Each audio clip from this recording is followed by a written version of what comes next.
নেই, কাজ করো, যা কপালে আছে তা তো হবেই হবে। Hello my dear friends, welcome back to my channel. আমি মৌসুমি। একটি জঙ্গলে এক বনমুরগির বাসায় একটি ঈগল পাখির ডিম রাখা হয়েছিল এবং বনমুরগি তা দিয়ে ঈগল পাখির সেই ডিম থেকে বাচ্চা বার করলো।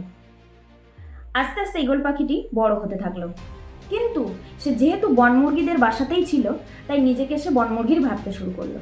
সে বনমুরগিদের মতো আস্তাকুড় থেকে খাবার সংগ্রহ করত এবং তাদের সাথে জোট বেঁধে চলাফেরা করত।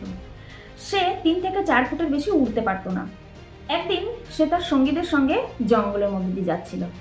সে একটি পাখিকে আকাশে মহিময়ভাবে উড়তে দেখল, যার ডানা দুটি ছিল সুদৃঢ় এবং সে ছিল সবল। তার ওড়ার ভঙ্গিমা দেখে সে মোহিত হয়ে গেল। সে তার সঙ্গীদেরকে জিজ্ঞাসা করলো, আচ্ছা ওটি কি পাখি, এত সুন্দর মহিময়ভাবে আকাশে উড়ছে আর অত উঁচুতে উড়ছে? তার সঙ্গীরা তাকে বলল, ওটা ঈগল পাখি, যে মহিময়ভাবে আকাশে ওড়ে এবং যার নিশানা থাকে সব সময় উঁচুতে। কিন্তু তুমি ঈগল পাখি নয়, তুমি বনমুরগি। ঈগল পাখিটি তার সঙ্গীর এই কথা মেনে নিল এবং একইভাবে দিন চলতে থাকলো। দেখতে দেখতে সে বনমুরগিদের মতোই জীবনযাপন শেষ করে পরলোক গমন করলো। সে এসেছিল ঈগল পাখি হয়ে, কিন্তু বনমুরগির জীবনযাপন করে লীলাসাঙ্গ করলো।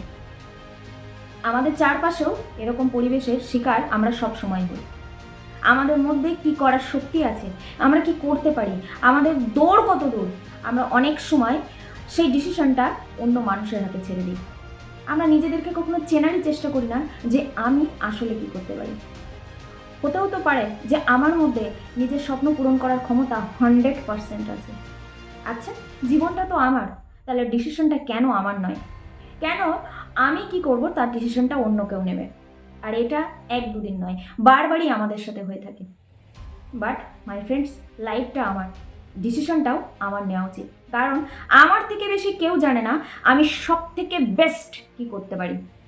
অর্থাৎ নিজের স্ট্রেংথ খুঁজুন, নিজের স্ট্রেংথকে জানুন, আপনার প্যাশনকে জানুন, আপনার ট্যালেন্টকে জানুন, আপনার স্কিলকে জানুন, কারণ আপনি সব কিছু করতে পারেন। গল্পটি যদি আপনাদের ভালো লেগে থাকে, কি শিখলেন, অবশ্যই কমেন্ট বক্সে জানাবেন। আর হ্যাঁ, যদি চ্যানেলে আপনি নতুন এসে থাকেন তাহলে অবশ্যই সাবস্ক্রাইব করবেন, পাশে আসা বেল আইকনটিকে ক্লিক করবেন, পাশে থাকবেন। তো দেখা হচ্ছে আপনাদের সাথে নতুন কোনো গল্প নিয়ে। ততক্ষণ পর্যন্ত সুস্থ থাকুন, ভালো থাকুন, পাশে থাকুন।